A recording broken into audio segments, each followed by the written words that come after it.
Et nous voilà à Karnak, célèbre par ses pierres préhistoriques.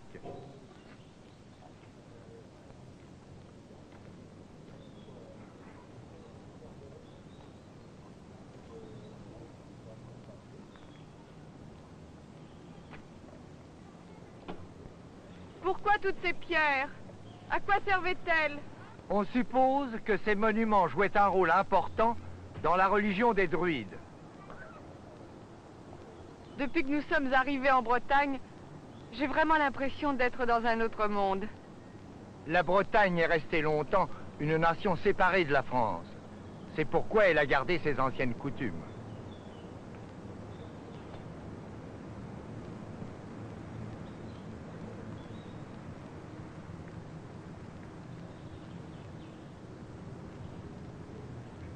Je suis capable d'apprécier la plupart des choses que j'ai déjà vues, mais ces vastes champs de pierre me sont incompréhensibles. Vous savez, les menhirs sont encore plus ou moins incompréhensibles aux savants et aux historiens. Que veut dire le mot menhir? Le mot vient du celtique.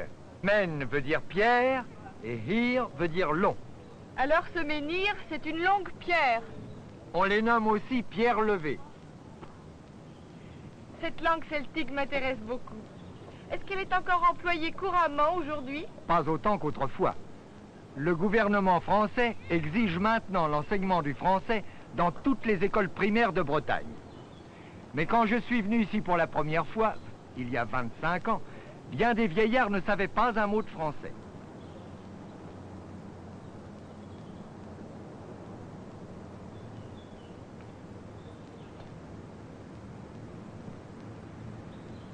Depuis quand est-ce que ces menhirs sont ici? Longtemps avant l'époque des conquêtes de César. Mais comment pouvait-on les placer, ces machines? Bon, pas au juste. Oh, en voilà un qui ressemble à une grande table.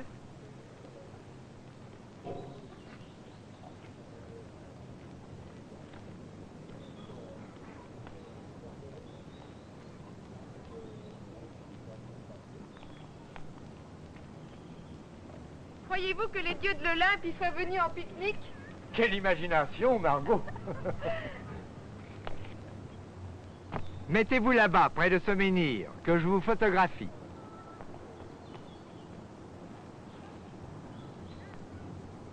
J'ai peur qu'il ne tombe sur moi. Ne craignez rien. Cette pierre est là depuis des siècles. Elle ne va pas bouger maintenant.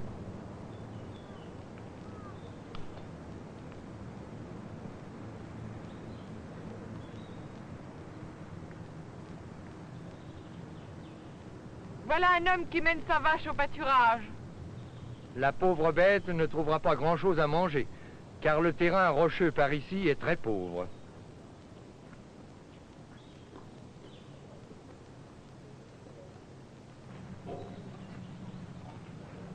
Pardon, monsieur, dame, voulez-vous que je vous raconte la légende des menhirs, s'il vous plaît?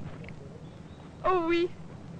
On dit que toutes ces pierres étaient autrefois un ancien cimetière gaulois. À chaque mort qu'il y avait, on lui mettait une pierre. Un riche, une grosse, un pauvre, une petite. Mais la légende dit aussi que 5 Cornélie poursuivis jusqu'au bord de la mer, car les soldats païens, ne trouvant plus de vaisseau pour s'enfuir,